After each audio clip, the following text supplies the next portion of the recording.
एक बात मुझे आपको नोट करवानी है, 15 जून से आज की बात का टाइम बदलेगा। जो शो 9 बजे होता है अब 8:30 बजे से शुरू होगा।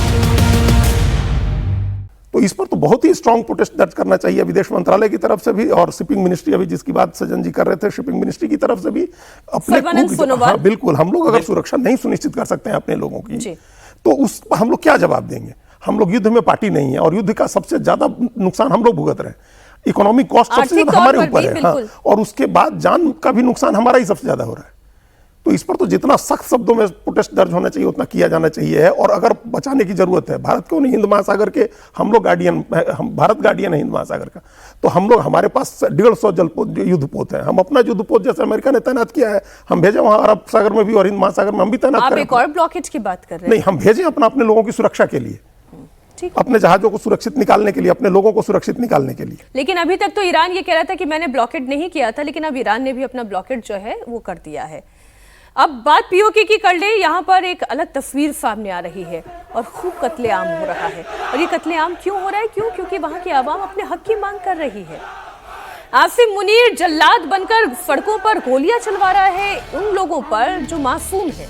पाकिस्तान रेंजर्स शांति से मार्च कर रहे प्रदर्शनकारियों को चुन चुन कर निशाना बना रहे हैं।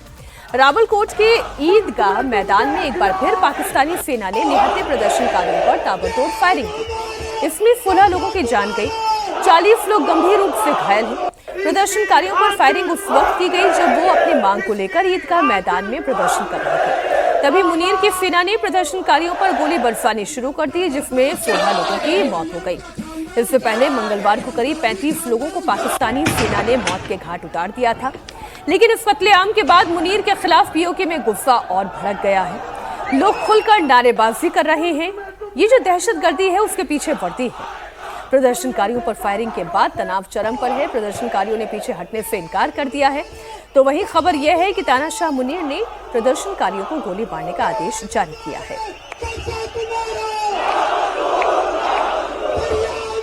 पीओके में ये जो बगावत की आवाज है उसके पीछे कारण सिर्फ ये नहीं है कि वो जो 12 सीटें रिजर्व कर दी गई हैं। कारण केवल वो नहीं है, कारण है वहां पर लगातार बढ़ रही महंगाई, वहां पर रोजी रोटी का संकट, वहां पर बेरोजगारी का चरम पर होना, वहां पर आटा दाल चावल का भाव महंगा होना।